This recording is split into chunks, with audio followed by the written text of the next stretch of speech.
મિત્રો બે હમણાં કાલ માર્કેટમાં ગયા તળાજાને કેરી લેવા. હવે મારી મોર એક લોભિયો કેરી લેવા નીકળ્યો. આમ તો જો કે દર વર્ષે એ આવે જ તે માર્કેટમાં, મારી હારી થઈ જ જાય.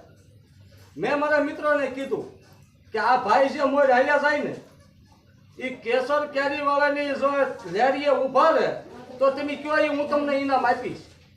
મને કે એમ મુનાભાઈ, મેં કીધું તો મને કે ઊભા ક્યાં રહે?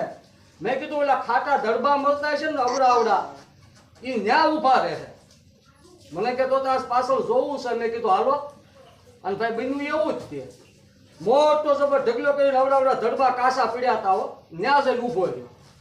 હવે કેસર કેરી બધા 300 રૂપિયા કિલો અને અહીંયા આ બળદા 70 રૂપિયા કિલો. ન્યાય આવીને કે આનો શું ભાવ છે? ઓલા કે 70 રૂપિયા.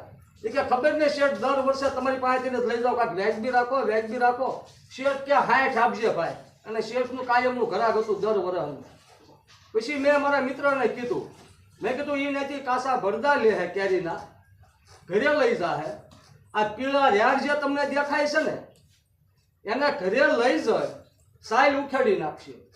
ચાલો તો એ સાઈલ ઉખેડીને કૂચવી નાખે અને સુકાઈ ગયા પછી એને ભૂકો કરી નાખશે મિક્સરમાં નાખી અને હળદર ભેગું ભેળવી દે. અને પછી માલપાથી જે ગરીબલો નીકળે એને કાપી નાખશે. કાપીને પછી મિક્સરની માલપા નાખે. અને ભાઈ એ તો ખાટા હોય એટલે માલપા 1.5-2 કિલો છે ને એ ગોળ આવે ને રસી વાળો એ માલપા ભેગો ભેળવશે અને એનો કાઢશે રસ.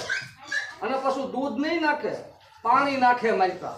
અને પછી ભાઈ અવડું મોટું તેપેલું ભરીને રસનું કાઢે.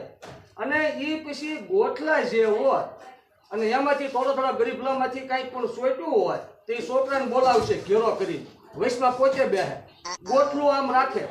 હાલો એ કે મારો બાપલ્યો, હાલો મારો બાપલ્યો, હબાકા મારો બા. એટલે બધા છોકરા જીભું કાઢીને મળે એ સાંટવા. અને એ સાંટી લે પછી એ જે ગોઠલું આવે એને તમને કહું છે ને 2 ફાડા કરે. અને એ 2 ફાડા કરીને મારી ગોઠલી કાઢી લે. અને એ જે કાચલા 2 નીકળે એ કાચલાના પાછા છોકરાઓને ફરફરિયા કરી દે. એ કે મારા દીકરી આવવાના ફરફરિયા જે બનાવી દીધા છે એ હાથે માઠમના મેળામાં જઈને વેચી આવજો. એટલે એ ફરફરિયા વેચવા છોકરાને મોકલી દે.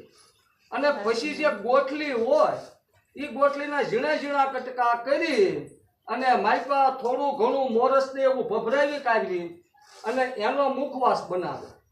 એ મુખવાસ બનાવે અને પછી પાછા સિંહાની માઇપા ભરે. સિંહાની માઇપા ભરીને આખો વરા સુધી એ મુખવાસ કોઈ પણ મહેમાન આવે